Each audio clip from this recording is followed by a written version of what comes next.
Assalamualaikum, salam petir, ceder, ceder, ceder.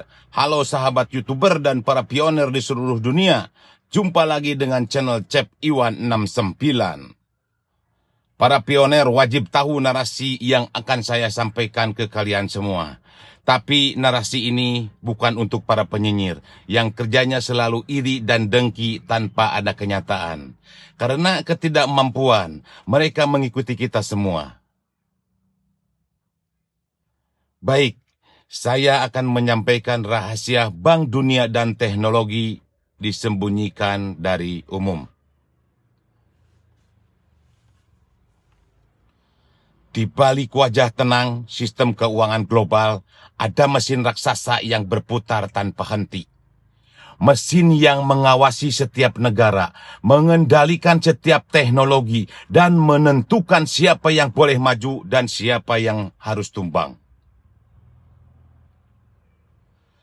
Mereka bergerak tanpa suara, mereka memutuskan tanpa persetujuan publik, dan apa mereka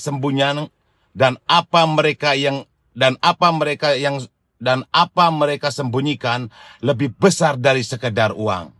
Ini rahasia bank gelap Bank Dunia dan teknologi yang sengaja disembunyikan dari umat manusia. Selamat datang di rahasia yang seharusnya tidak pernah kalian dengar. Di balik layar dunia keuangan tampak rapi, stabil, dan beraturan. Ada sebuah rahasia besar yang selama puluhan tahun hanya diketahui oleh segelintir orang. Bank Dunia tidak hanya mengatur pinjaman negara mereka, mengendalikan arah teknologi global.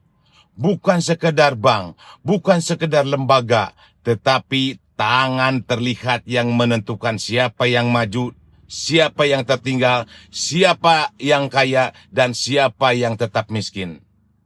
Selama ini kalian kira teknologi berkembang karena kebutuhan manusia? Nyatanya, teknologi berkembang karena ada agenda global. Agenda yang disetir oleh sekelompok finansial raksasa, Bank Dunia, IMF, BIS, dan jaringan finansial yang tidak pernah muncul di televisi. Dari kecerdasan buatan, blockchain, mata uang digital, sampai sistem keamanan global, semuanya bermuara pada satu hal, data.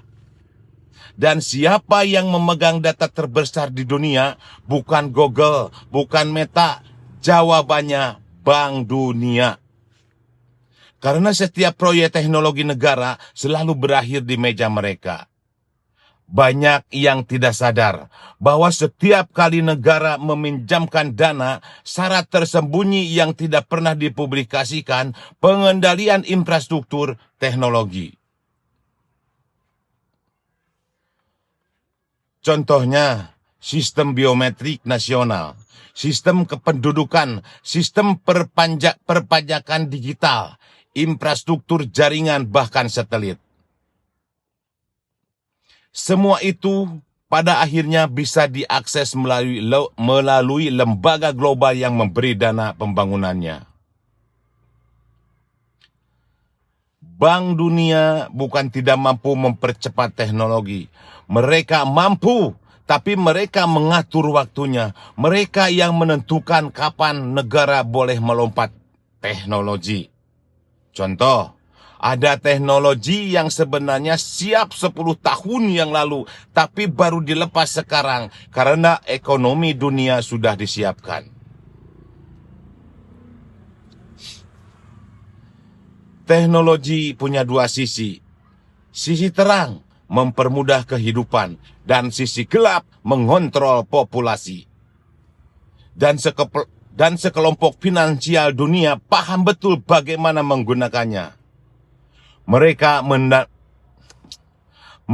mendanai riset, memegang paten, lalu menentukan negara A boleh naik level teknologinya, negara B harus tetap di belakang. Bank Dunia bukan berdiri sendirian. Di belakangnya ada Rockefeller Foundation, Rothschild Banking System, Bank for International Settlement, IMF, jaringan bank sentral di seluruh dunia. Mereka bergerak seperti satu ekosistem, satu tubuh besar dengan banyak kepala. Ketika blockchain pertama kali muncul, Bank Dunia kaget. Kenapa? Karena untuk pertama kalinya dunia memiliki teknologi yang tidak bisa dikendalikan sepenuhnya oleh sistem bank tradisional. Sejak itu lahirnya regulasi darurat, penelitian mendadak, proyeksi BDC, dan strategis global untuk mengarahkan blockchain menjadi jinak. Setiap inovasi baru, setiap kripto besar, setiap proyek teknologi yang viral, semuanya masuk radar Bank Dunia. Mereka punya sistem analitik sendiri jauh lebih kuat dari mesin pencari. Mereka tahu negara mana yang siap masuk era digital dan negara mana yang harus dilambatkan. Faktanya, tidak banyak negara yang diizinkan mandiri dalam teknologi digital. Karena jika terlalu mandiri, mereka akan sulit dikendalikan oleh sistem keuangan global. Ketika suatu negara mulai membangun jaringan blockchain nasional, satelit independen, pusat data sovereign, EA mandiri, maka tekanan global akan naik. Tapi kini ada gelombang teknologi yang tidak bisa dibendung, dan inilah yang membuat Bank Dunia ketakutan. Gelombang itu muncul dari komunitas digital, teknologi open source, jaringan blockchain terdesentralisasi, ekonomi digital tanpa perantara, dan jutaan orang yang sadar bahwa sistem lama tidak lagi relevan.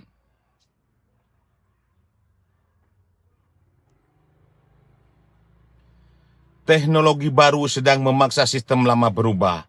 Karena sifat blockchain dan EA adalah transparan, cepat, tanpa batas, tidak bisa dipalsukan dan tidak bisa dimonopoli. Inilah yang membuat para pengendali keuangan dunia berlarian, mencoba mengamankan posisi. Dulu dunia dikontrol oleh negara, sekarang komunitas digital jauh lebih kuat. Komunitas bisa membangun mata uangnya sendiri, membangun jaringan ekonominya sendiri, memiliki nilai tanpa persetujuan Bank Dunia. Inilah hal yang benar-benar menakuti sistem lama, karena tanpa institusi kekuatan tersebar ke jutaan orang.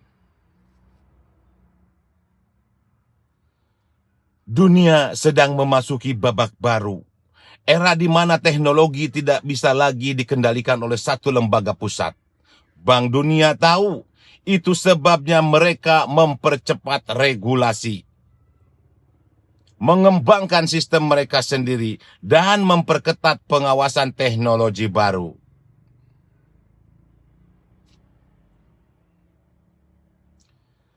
Mereka tahu jika mereka terlambat sedikit saja, sistem mereka akan runtuh. Dan pada akhirnya, rahasia terbesar Bank Dunia bukan tentang uang, bukan tentang bunga, bukan tentang pinjaman. Rahasia terbesar mereka adalah mereka takut kehilangan kendali atas teknologi. Karena teknologi adalah mata uang baru, teknologi adalah kekuasaan baru, dan ketika kekuasaan itu berpindah ke tangan masyarakat luas, maka dunia yang mereka kontrol puluhan tahun akan berubah selamanya. Dan perubahan itu sedang terjadi sekarang di P-Network. Para pioneers dimanapun kalian berada, sampai di sini dulu video kita hari ini. Terima kasih sudah menonton sampai akhir.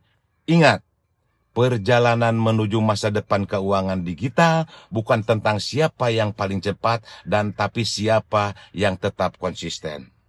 Teruslah menambang, teruslah menjaga api semangat, dan jangan pernah berhenti percaya pada potensi besar yang sedang kita bangun bersama-sama di Pi Network. Setiap klik, setiap hari mining yang kalian lakukan adalah langkah kecil menuju perubahan besar. Kita bukan sekedar komunitas, kita adalah pelopor, pembuka jalan dan saksi sejarah dari lahirnya generasi baru Web3 Finance. Jadi, tetap semangat, tetap solid, dan terus menambang sampai jumpa di video selanjutnya. Dukung terus channel Cep Iwan 69. Jangan lupa like, komen, share, dan subscribe. Dan aktifkan lonceng notifikasinya agar tidak ketinggalan update terbaru seputar Pi Network, Web3, dan teknologi finansial masa depan. Wassalamualaikum warahmatullahi wabarakatuh. Salam dari channel Cep Iwan 69. Ceder, ceder, ceder.